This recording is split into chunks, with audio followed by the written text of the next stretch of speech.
नमस्कार दोस्तों। देखिए, आज दो योजनाओं के बारे में डिस्कशन कर रहे हैं। रूसा पहले बता चुका हूं, लेकिन चूंकि रूसा का नाम बदलकर अब पीएम ऊषा हो गया है, जबकि काम वही है, उद्देश्य भी वही है, लेकिन 2023 में पीएम ऊषा का नाम दिया गया है और उसका नाम फुल फॉर्म है पीएम उच्चतर शिक्षा अभियान। यू एस से उच्चतर ही है, यू से उच्चतर, एस से शिक्षा, ए से अभियान, उच्चतर शिक्षा अभियान का नाम दिया गया है। और रूसा के अंतर्गत राष्ट्रीय उच्चतर शिक्षा अभियान दिया गया है। रूसा से ऊषा इसलिए बनाया गया कि ये कहना है कि ऊषा का उद्देश्य जो नेशनल एजुकेशन पॉलिसी 2020 है उसको लागू कराना है। क्योंकि इसके अंतर्गत राज्यों की बहुत बड़ी जिम्मेदारी है, इसलिए केंद्र राज्य के बीच में एक अच्छे संबंध रहें, केंद्र राज्य के बीच में एमओयू हो, मेमोरेंडम ऑफ अंडरस्टैंडिंग हो, और दोनों इस कार्य के लिए इस क्षेत्र में, शिक्षा क्षेत्र में कार्य करें। इसलिए पीएम उच्चतर शिक्षा अभियान बनाया गया है। अगर हमने दोनों को, अगर आपको राष्ट्रीय उच्चतर शिक्षा अभियान तैयार कर लिया है, वही आप लिखाएंगे तो भी आपको अंक पूरे मिलेंगे, बल्कि आप उसकी जगह पर इतना लिख दीजिएगा कि रूसा अब 2023 से, नवंबर 2023 से पीएम ऊषा उच्चतर शिक्षा अभियान के रूप में चलाई जा रही है। अब आप अंतर देखेंगे तो देखिए, रूसा का प्रारंभ 2013 में हुआ था। पहला फेज 2013 में स्टार्ट हुआ था और दूसरा फेज 2018 में स्टार्ट हुआ था, और पीएम ऊषा को शुरुआत किया है 2023 में।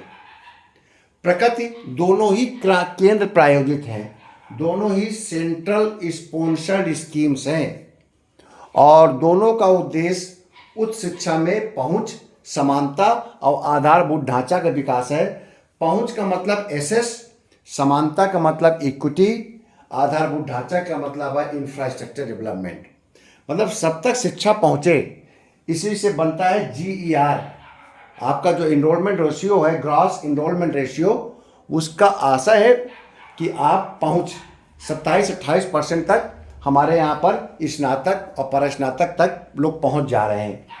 समानता 18 से 23 साल के लोगों के बीच में ये देखा जाता है, जो भारत की जनता 18 से 23 साल के बीच में है, उसमें से कितने % जनता हायर एजुकेशन तक पहुंच पा रही है, जो लोग उसमें नामांकन करा रहे हैं।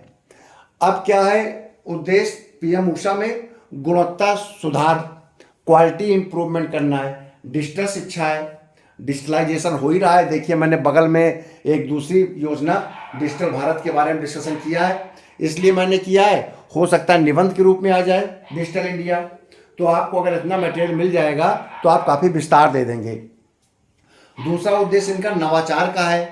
पीएम ऊषा में आपने देखा ही होगा, NEP में जो आपका नेशनल एजुकेशन पॉलिसी है, उसमें इनोवेशन पर बहुत जोर दिया गया है। NEP 2020 के कार्यान्वयन की जिम्मेदारी भी इसका उद्देश्य है। तो आप देखिए, जो उस रूसा का उद्देश्य था उसमें आप थोड़ा सा आगे बढ़ा दीजिएगा। रूसा में ये उद्देश्य तो है ही, सॉरी, पीएम ऊषा में रूसा के तो सारे उद्देश्य समाहित ही हैं, बल्कि आगे चलकर उन्होंने इसको और बढ़ा दिया है। फंडिंग पैटर्न दोनों में 60-40 का आज भी है। 60% सेंट्रल देता है, 40% राज्यों को लगाना पड़ता है। अगर केंद्र शासित प्रदेश हैं और पहाड़ी राज्य हैं, उत्तराखंड हो गया, जम्मू कश्मीर हो गया, सिक्किम, नागालैंड, मेघालय, अगर ये राज्य हैं तो वहाँ पर 90 और 10 का है। 90% सेंटर पैसा देता है और 10% राज्य लगाएगा। ठीक है। और ऐसे केंद्र शासित प्रदेश जहाँ पर विधानसभा नहीं है, मुख्यमंत्री नहीं है, वहाँ पर गवर्नर है, वहाँ पर 100% केंद्र लगाएगा पैसा। ठीक है। राज्यों की भागीदारी दोनों में अपेक्षित है, और जबकि पीएम ऊषा में अधिक जिम्मेदार केंद्र राज्य के बीच समझौता ज्ञापन किया जा रहा है, अधिक जिम्मेदारी दी जा रही है, टारगेट निर्धारित किए जा रहे हैं, इंडेक्स बनाए जा रहे हैं आपके, कि आपके सफलता के इंडेक्स किन किन मानकों पर कितने कितने नंबर हैं, इसके आधार पर राज्यों को अधिक जिम्मेदार बनाया जा रहा है। मुख्य फोकस जब हमारा रूसा स्टार्ट हुआ था तो भवन निर्माण, कॉलेज का निर्माण, पुस्तकालय विकास, लैब निर्माण, GER, प्रत्यायन, गुणवत्ता, छात्र शिक्षक अनुपात, इन पर बल दिया गया था। ठीक है। अभी भी यही सब हैं, इनको आप लिखिएगा, आगे लिखिएगा। इसमें अकादमिक bank of credit, research cluster banana, online learning platform को बनाना, एमओसीसी, स्वयं प्रभा, ये सब प्लेटफॉर्म बनाए गए। रोज परक शिक्षा को बढ़ावा देना, स्किल डेवलपमेंट की बात करना, जो आपको आप देख रहे हैं कि आपने तो काफ़ी योजनाएं पढ़ रखा है, सबको मिलाकर लिखिएगा। जैसे कि प्राइम मिनिस्टर इंटर्नशिप स्कीम आई है, उसका उद्देश्य है रोजगार परक शिक्षा। स्किल डेवलपमेंट आया है, वह उसका भी उद्देश्य है रोजगार परक शिक्षा। ठीक है, स्ट्राइव एक योजना आई है आईटीआई में, उसका भी उद्देश्य है आपको रोज परक शिक्षा। इसके अलावा उद्योग और शिक्षा का जुड़ाव, कोशिश किया जा रहा है कि इंडस्ट्रीज और एजुकेशन एक दूसरे के साथ एमओयू करें। जो लोग डिप्लोमा लेके निकल रहे हैं आईटीआई करके, पॉलिटेक्निक डिप्लोमा करके, उनको उद्योगों में इंटर्नशिप मिले, अप्रेंटिसशिप मिले, वहाँ पर साल 2 साल उनको काम करने की ट्रेनिंग मिले। इस प्रकार से एमओयू करने की बात की जा रही है ऊषा के अंतर्गत। शैक्षिक सुधार, एकेडमिक रिफॉर्म की बात भी इसमें जोड़ी गई है। सभी संस्थाओं का प्रत्यायन, सभी संस्थाओं का प्रत्यायन का मतलब समझ लीजिएगा, नैक का फुल फॉर्म आप लोग जानते हैं, एग्रीडिशन होता है। एग्रीडिशन का मतलब होता है कि आपको कितना उसको एफिलिएशन दिया गया। नैक का मतलब एफिलिएशन है, मतलब कि उसको एक मान्यता देना, और मान्यता के अंक है। मान्यता कैसे? A grade, B grade, C grade, D grade, उनको तमाम मानकों पर देखा जाएगा नैक के कि ये कॉलेज, ये इंस्टीट्यूशंस किस श्रेणी में आ रहे हैं। तो सबका ग्रेडेशन तैयार करना यह भी ऊषा का काम है। अभी मात्र 28 से 30% इंस्टीट्यूशंस ही प्रत्यायन की प्रक्रिया पूरी कर पाए, यानी कि उनका एफिलिएशन हो पाया है या उनकी जांच पड़ताल हो सकी है कि ये कितने क्वालिटी ओरिएंटेड हैं। ठीक है, अकादमिक उत्कृष्टता, एकेडमिक एक्सलेंस पर जोर देना। और ऊषा का एक काम और है, मल्टी डिसिप्लिनरी संस्थाएं। मतलब कि अभी अगर कोई कॉलेज किसी एक स्ट्रीम में चल रहा है, मान ले कोई व्यक्ति आईएम एमबीए कराता है, तो कोशिश की जाए कि उस आईएम में एमबीए के साथ साथ आपको इकोनॉमिक्स में एमए भी कराया जाए, आपको 5 ईयर लॉ प्रोग्राम भी कराया जाए, 3 ईयर लॉ प्रोग्राम भी कराया जाए। उसमें कुछ क्षेत्रों में आपके आर्टिफिशियल इंटेलिजेंस, मशीन लर्निंग के भी प्रोग्राम किए जाएं, ताकि वो इंस्टीट्यूशन, जो इतना बड़ा इंस्टीट्यूशन बनाया गया है, किसी एक डिसिप्लिन में ना काम करे, बल्कि विभिन्न विषयों पे उनकी उत्कृष्टता रहे और एक्सलेंस रहे, और तमाम सब्जेक्ट पर वो डिग्री दे। गवर्नेंस को भी बढ़ावा दिया जा रहा है। और प्रैक्टिस बेस्ड शिक्षा, प्रैक्टिस बेस्ड शिक्षा का मतलब है कि आप पढ़िए और कहीं पर जाकर ट्रेनिंग कीजिए। आप उसको केवल बुकिश नॉलेज ही नहीं, बल्कि प्रैक्टिकल नॉलेज भी, ये आपके ऊषा का उद्देश्य है। ठीक है, तो आपको ये बात समझ में आई। अब आता है डिजिटल भारत। डिजिटल भारत भी 10 वर्ष आपके मना रहा है, तो इसलिए कुछ इंपॉर्टेंट है। अगर ये भारत, डिजिटल भारत नाम से निबंध आ जाए, तो आप देखिए, इतना मैंने आपके मटेरियल दे रखा है कि इसको आप डिस्क्राइब कर देंगे, निबंध बन जाएगा। क्योंकि आप सबको पता है कि डिजिटल भारत में कॉमन सर्विस सेंटर, हर व्यक्ति कॉमन सर्विस सेंटर जानता है, तो वहाँ पर सभी फॉर्म भरवाता है ऑनलाइन, सारे death certificate, income tax return दाखिल कराता है, आय प्रमाण पत्र लेता है कॉमन सर्विस सेंटर से। आपके पासपोर्ट का निर्माण भी कॉमन सेंटर में जाकर अप्लाई करना होता है। मतलब जितना कुछ आप ऑनलाइन अप्लाई कर रहे हैं, वो सारा कुछ कॉमन सर्विस सेंटर में। तो जितनी चीज़ दिमाग में आए आप सब लिखिए। दूसरा, ई गवर्नेंस। ई गवर्नेंस में आता ही है पासपोर्ट, पैन कार्ड, बिजली भुगतान, जन्म मृत्यु प्रमाण पत्र, ये सब है। भारत नेट परियोजना, भारत नेट परियोजना पूरा हिंदुस्तान में गांव में आपका ऑप्टिकल फाइबर बिछाया जा रहा है, फैलाया जा रहा है, ताकि गांव में नेट पहुंच जाए। तो भारत नेट परियोजना इसी के अंतर्गत है। डिजी लॉकर, अब आपको फिजिकली किसी भी रिकॉर्ड को, कागज को लेकर चलने की जरूरत नहीं है। आपका डिजी लॉकर में सारे के सारे डॉक्यूमेंट्स आप सुरक्षित कर सकते हैं। ये डिजिटल भारत में है। भीम ऐप, यूपीआई, आपका जितने पेटीएम, जितने भी तरीके से आप पेमेंट करते हैं, स्कैनर, जितनी भी चीज़ें हैं, वो सब डिजिटल भारत की ही देन है। ग्रामीण क्षेत्र में डिजिटल शिक्षा को बढ़ावा दिया जा रहा है।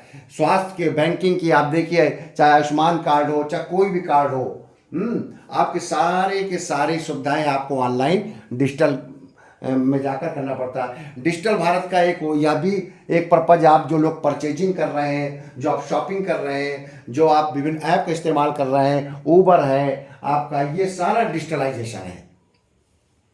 सब कुछ आपको डिजिटलीकरण हो गया है।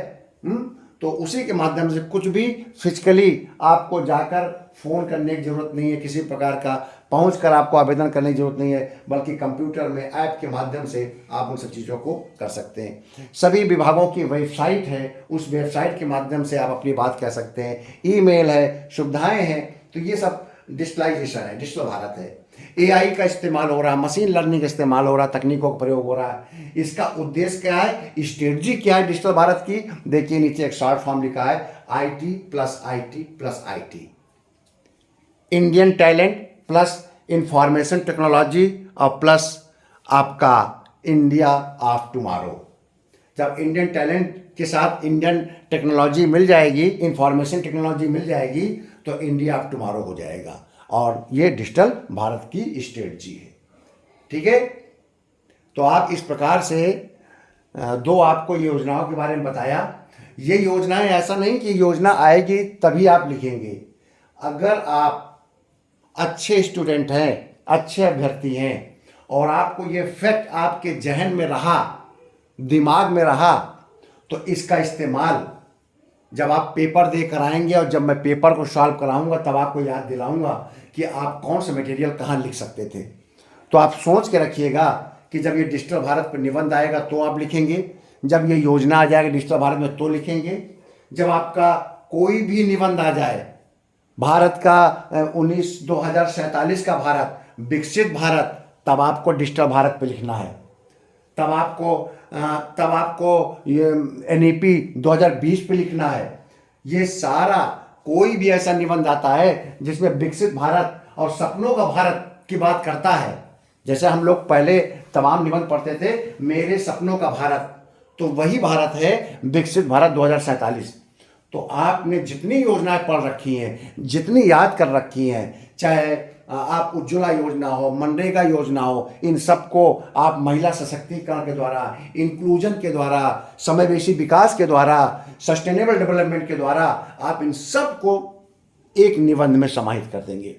ठीक है, तो मुझे पूरा विश्वास है कि आप लोग दिन प्रतिदिन, जैसे जैसे परीक्षा के दिन नज़दीक आ रहे हैं, मेरे साथ आपने काफ़ी अच्छा अनुभव लिया होगा। और ये मेरा जो आप लोगों के साथ जुड़ाव रहा है पिछले 6 महीने से, 7 महीने से, उसका अगर आपको 10% भी फ़ायदा मिला और आपने एहसास किया कि इसके कारण आपके 10 से 20%, 25% जो आप मेरे बिना तैयारी करते और मेरे साथ तैयारी किए हैं, तो अगर कोई बदलाव आप में आता है, आपके अंकों में आता है, आपके तैयारी में आता है, तो ये मेरे लिए सौभाग्य की बात होगी।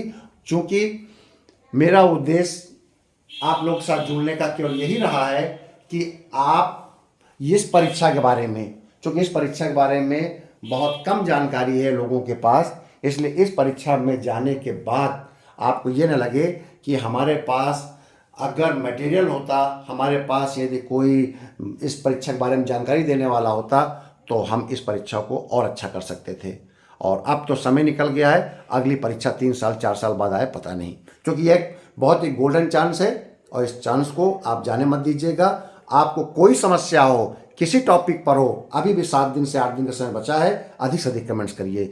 जितने आप कमेंट्स करेंगे, जितनी आप जिज्ञासाएं प्रदर्शित करेंगे, हर प्रश्न का आपको उत्तर मिलेगा। बहुत बहुत धन्यवाद।